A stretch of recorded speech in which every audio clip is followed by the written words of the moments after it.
Mason Miller, not even a finalist for American League Rookie of the Year? Are you bleeping kidding me?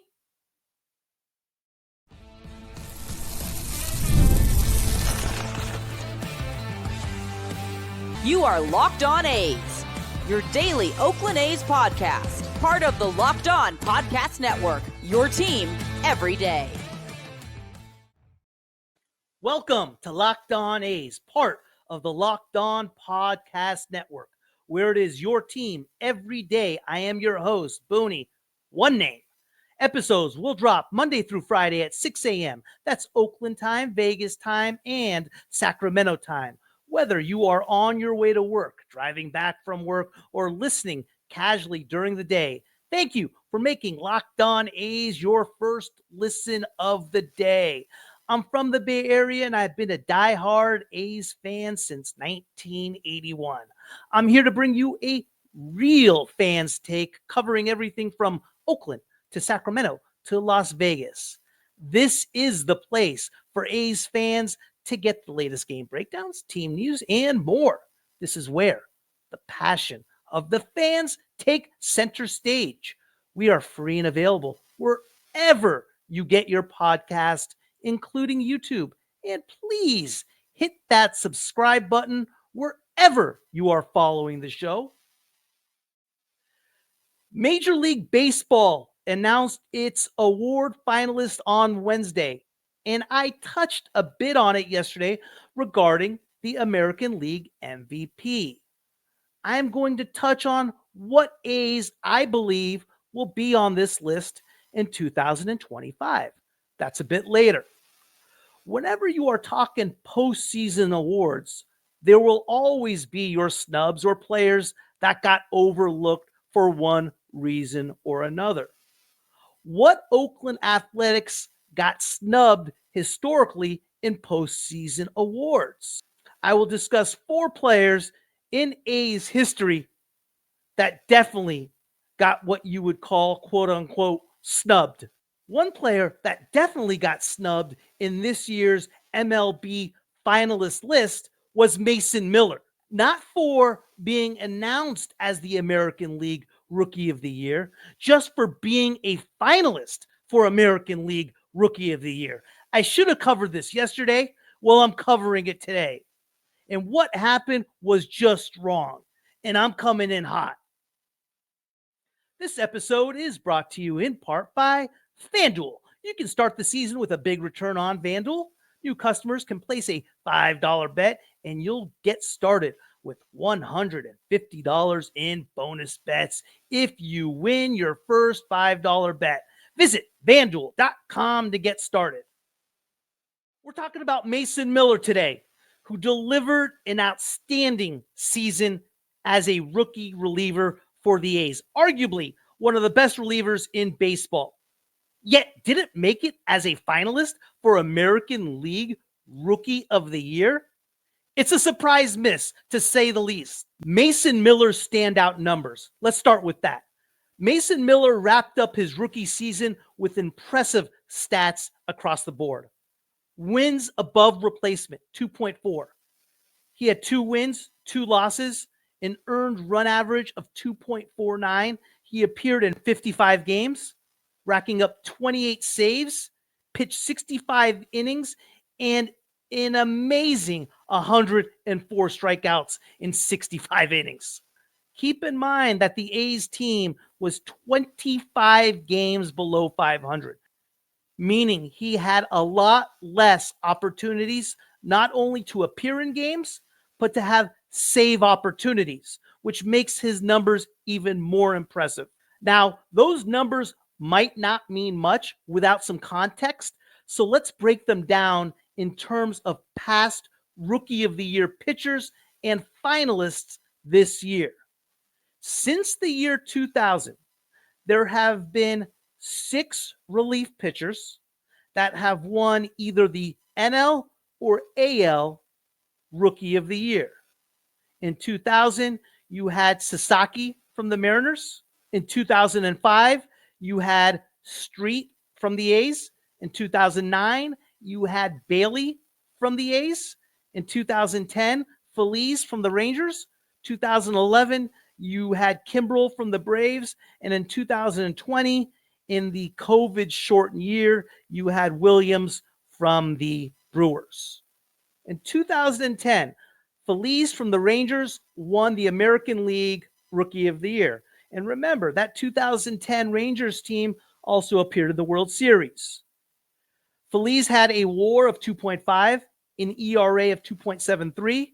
He had 40 saves and struck out 71 in 69 and a third innings. Miller and Feliz are neck and neck in WAR and ERA. Miller actually recorded a lower ERA at 2.49, pitched almost as many innings, 65 versus Feliz, 69 and a third, and logged 104 strikeouts compared to Feliz's 71. Feliz's edge was in saves, of course, because his team won. But Miller's stronger strikeout count shows he dominated when he was on the mound. Andrew Bailey, Rookie of the Year, 2009, Oakland A's. He took the award in 2009 with a WAR of 3.7, ERA 1.84, had 26 saves, and struck out 91 in 83 and a third innings. Bailey was an elite closer, no question about it. But again, Miller's strikeouts and ERA should have given him serious consideration if Bailey set a benchmark for Rookie of the Year relievers. 2011, Craig Kimbrel, Rookie of the Year for the Atlanta Braves. WAR 2.5, ERA 2.1, 46 saves, 127 Ks and 77 innings. Remember, that Braves team Kimbrel was on was very good. Lots of wins, lots of save opportunities. And that's why he had a massive 46 saves and a solid 2.1 ERA, giving him an advantage in sheer closing power. However, Miller's 104 strikeouts in just 65 innings matches well with Kimbrel's strikeout prowess, making Miller's omission this year questionable since Kimbrel's high strikeout ability was a defining part of his win. The other two relievers who won the award was Sasaki in 2000 with Seattle and Street with Oakland in 2005. And Miller had either comparable numbers or better numbers than both those relievers in all of the major relief pitching categories. Now let's look at Miller compared to this year's rookie finalists. Colton Cowser from the Baltimore Orioles. WAR 3.1, 24 homers, 69 RBIs, and batted .242. Cowser definitely had a higher WAR of 3.1, likely because of his power numbers, 24 bombs, and RBI contribution. However, the Rookie of the Year just isn't about hitting. With Miller's ERA at 2.49 and strikeouts at 104 and fewer innings, it's hard to say Cowser outperformed him completely. Luis Gil from the New York Yankees, starting pitcher, 3.1 WAR, 15 wins, 7 losses, 3.5 ERA, appeared in 29 games. He pitched in 151 and 2/3 innings and struck out 171. Listen, I have no problem with Gil and Cowser being a finalist. I have no issue whatsoever. They definitely had the resume to be a finalist. Here is the issue I do have. Austin Wells, wins above replacement, 2.5. Home runs, 13. Batting average, 229. Wells' WAR was only slightly above Miller's, 2.5 versus 2.4. And while he's a solid rookie, his 229 average and 13 home runs don't clearly surpass what Miller contributed on the mound. Pitchers, especially those with Miller's ERA and strikeouts, should be given equal weight. If you listened to Locked On MLB yesterday, Sully made a great point. All three of these players are good, solid rookies. But when you're looking at the one player that really made a big difference, it's hands down Mason Miller. It's not close. Miller just wasn't throwing decent games. He was a strikeout machine and consistently kept runs off the board with his low ERA. These are exactly the traits that make relievers so valuable. Strikeouts per inning in particular. It's often a hallmark of a dominant pitcher, and Miller excelled there with his 104 Ks in only 65 innings. Historically, relievers with similar WARs and ERAs have received the award. In fact, many would argue that Miller's performance is reminiscent of closers who lock down games, players like Feliz and Kimbrel. This isn't just an oversight, it's a snub for a player who by nearly every metric matches or exceeds benchmarks set by past winners. Without a doubt, Miller deserved to be a Rookie of the Year finalist. His performance wasn't just strong, it was competitive with some of the best rookie relievers in recent years. Whether it was his strikeout rate, his ERA, or his WAR, Miller showed the kind of consistency and dominance that usually earns a player some serious rookie recognition. Why didn't voting give Miller the acknowledgement he earned? I'll tell you why. Because everything that went on with the Oakland A's last year had to do with what was going on off the field. The 2024 A's will forever be tagged about the year that was never about baseball.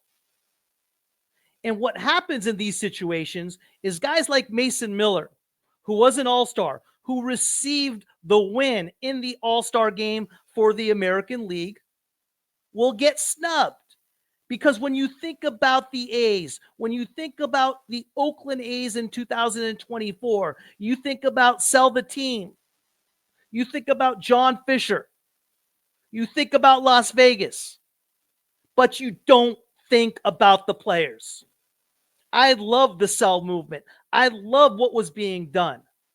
But I did not like it when it is for the sake of the players on the field. I did not like it.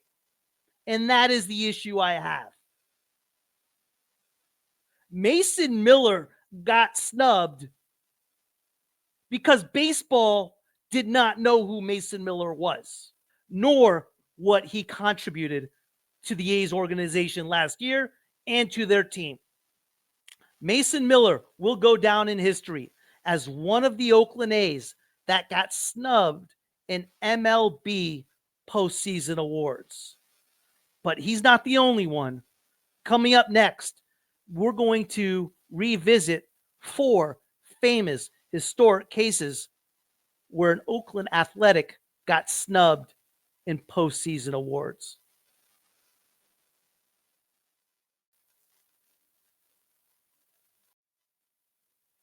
Today's episode is brought to you in part by FanDuel. When I personally look at a sports book, there are 2 things that are most important to me. Is it easy to deposit? And more importantly, is it easy to withdraw? FanDuel checks both boxes for me. Get ready to tackle the NFL action with FanDuel, America's #1 sports book. Because right now, new customers can bet $5, get $150 in bonus bets if you win. The FanDuel Sportsbook app gives you everything you need to place live bets on the NFL all in one place. So when you get a hunch in the middle of the game, you can check out the latest stats, view live, play-by-play, and so much more on the same page where you place your bets. Just visit FanDuel.com to join today. You'll get started with $150 in bonus bets if you win your first $5 bet. That's FanDuel.com. There is nothing quite like the sting of seeing an A's player outperform their competition only to be overlooked for the ultimate honor. Let's dig into 4 cases of the biggest postseason award snubs in Oakland Athletics history, where an A's player arguably deserved the award, but walked away empty-handed. Let's start with 2001, and in my opinion, one of the most controversial MVP decisions of the modern era. It was the year of Ichiro Suzuki, the Mariners speedster from Japan. Ichiro is electric, leading the league with 242 hits, a 350 batting average, and 56 stolen bases. His wins above replacement was impressive, 7.7. But if we're talking about pure production, Jason Giambi's numbers were jaw-dropping. Giambi posted a WAR of 9.2, significantly higher than Ichiro's. His plate discipline was on another level, 129 walks and a .477 on base percentage, almost 100 points above Ichiro. Giambi also smashed 38 home runs and drove in 120, achieving a slugging percentage of .660, and get this, a league best OPS of 1.137. So why did Ichiro win? Many argue it came down to Ichiro's sensational rookie year and his impact on the Mariners' remarkable season. But by the numbers, Giambi's impact was just as impressive, if not more. And the A's had a memorable season of their own. Giambi was an on-base and power machine and did more than his fair share in leading Oakland into the postseason. Let's go back 2 decades to the 1980 Cy Young race. Steve Stone of the Baltimore Orioles took home the award, but Oakland's Mike Norris was right there with him. In fact, Norris tied Stone in first place votes, but ultimately lost by a mere 9 points. Looking at the stats, Norris had a 22-9 record with a sterling 2.53 ERA and 180 strikeouts over 284 and a third innings. Stone, meanwhile, went 25-7 with a 3.23 ERA and 149 strikeouts in 250 and 2/3 innings. Norris not only pitched more innings, but also boasted a much better ERA and led Stone by nearly 2 full wins in wins above replacement. So why did Stone win? Some say it was the narrative of Stone's stellar second half, where he won 14 straight games. But Norris was the more consistent pitcher and put up better numbers across the board. Norris' snub from this award speaks to how storylines can sometimes overshadow true performance. Now let's take our time machine to 1977, when Baltimore Orioles' Eddie Murray won the Rookie of the Year over Mitchell Page, the A's star rookie, who finished just 3 first-place votes behind, even though his stats told a different story. Page's wins above replacement was 6.1 for a rookie, which is unheard of, nearly double Murray's 3.2. He hit .307 with 21 home runs, 75 RBIs, and a .926 OPS, adding 42 stolen bases to his resume. Murray, though he had a respectable year with a .283 average, 27 home runs, and 88 RBIs, only managed a .803 OPS. The reason for the snub? Murray went on to be one of the most consistent players of his era, which may have influenced voters, even if unknowingly. But if we're looking solely at 1977, Page was clearly the better rookie. No question. Our last story takes us back to 1974, when Jeff Burroughs of the Texas Rangers took home the MVP over Reggie Jackson. The A's were coming off back-to-back World Series titles, and Jackson obviously was a key part of those teams. In 1974, he batted .289 with 29 home runs, 93 RBIs, and 25 stolen bases. Numbers that, combined with his impact on the A's, should have put him in serious MVP contention. But the award went to Burroughs, who hit .301 with 21 home runs and an AL leading 118 RBIs. While Burroughs had a solid year, his stats weren't exceptional enough to overshadow Jackson's total impact on a team that was gunning for a historic three-peat. Jackson finished fourth in MVP voting, which was a joke, a decision that left many wondering if the team's success should play a larger role in voting. Given Jackson's all-around contribution, many argue he deserved the 1974 MVP.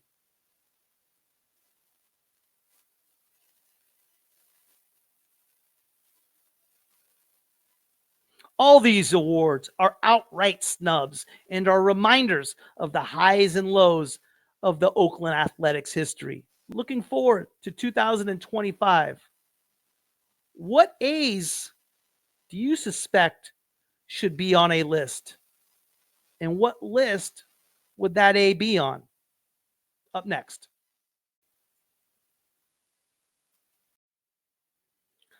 The World Series, Super Bowl, the Olympics, the world's top athletes get to play in these top level sporting events. Thanks to one thing, teamwork. And teamwork can also protect your financial legacy and your family's future. SelectQuote's licensed insurance agents are the perfect teammates when shopping for customized, affordable life insurance. They can find you the right policy to keep your financial legacy safely in your family's end zone. It is important to have strategies to win in both sports and life, and that leading strategy for life is having the best life insurance on your bench with SelectQuote to protect your legacy and your family's future. In sports, winning is everything. That's why you always need a good strategy to keep you moving towards the goalpost. Winning strategies for life are just as important. And that's why on my team, I have life insurance through SelectQuote to protect my legacy and my family's financial future. SelectQuote is one of America's leading insurance brokers with nearly 40 years of experience, helping 2 million customers find over $700 billion in coverage since 1985.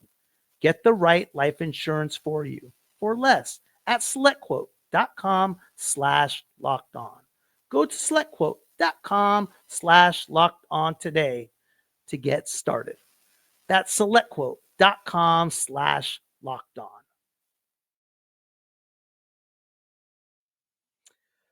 Staying with the MLB postseason awards theme and looking ahead to 2025. Let's start with American League Rookie of the Year. A's fans, you'll want to keep your eye on shortstop Jacob Wilson.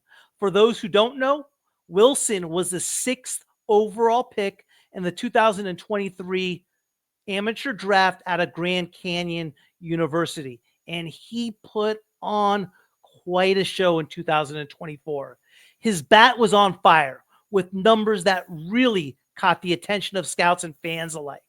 In rookie ball, he batted an astounding .571 over 5 games, quickly got promoted to Double-A and kept it going, hitting .455 in 22 games. And in Triple-A, he still shined with a .396 batting average across 26 games. Wilson's talent earned him a midseason call-up to the majors, but bad luck struck in his very first game when he got hurt.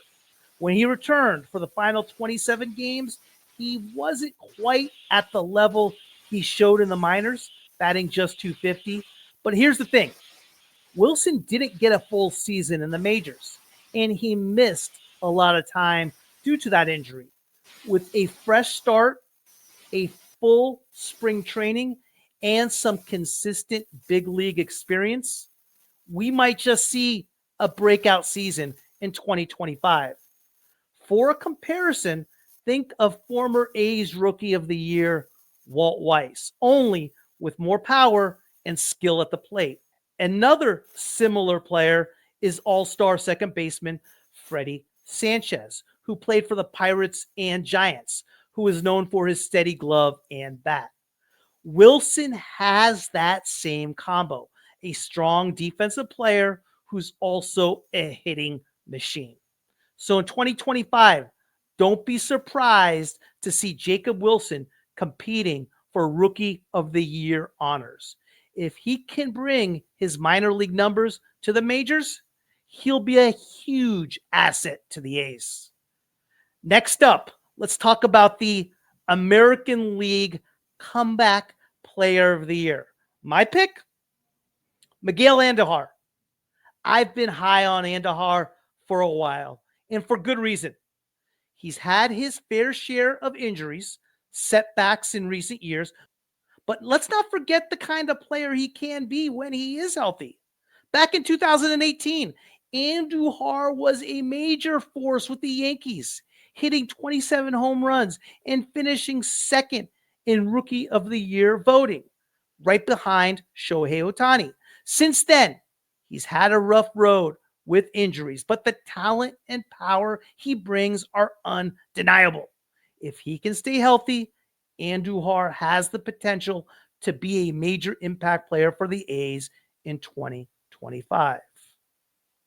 The A's have a history of betting on players who are looking for that second chance, and Andújar fits that mold perfectly. If he can find his rhythm and stay in the lineup, he'll bring much needed power to the A's offense. Comeback stories are always some of the best narratives in baseball, and Andújar has all the tools to be one of them. So remember, don't sleep on Miguel Andújar. He's been through some tough seasons, but the potential for a big comeback is there. And if he pulls it off, Comeback Player of the Year is a real possibility. We talked yesterday already about Brett Rooker and AL MVP. I believe he will be a finalist in 2025, and I see a lot of exciting things happening for the A's when you're talking about MLB postseason awards. Will Jacob Wilson bring home Rookie of the Year? Could Miguel Andújar secure Comeback Player of the Year? And how about Brett Rooker as 2025 American League MVP? All three of them playing out of a minor league ballpark. Now that's a story. Only time will tell, but these are definitely three players to watch as the season unfolds in 2025. Thank you for making Locked On A's your first listen today. For your second listen, find Locked On MLB. Baseball guru Sully brings a daily blend of humor and baseball, keeping you updated on every rumor and story throughout the offseason. Find Locked On MLB on YouTube or wherever you listen to your podcasts. I will see you tomorrow.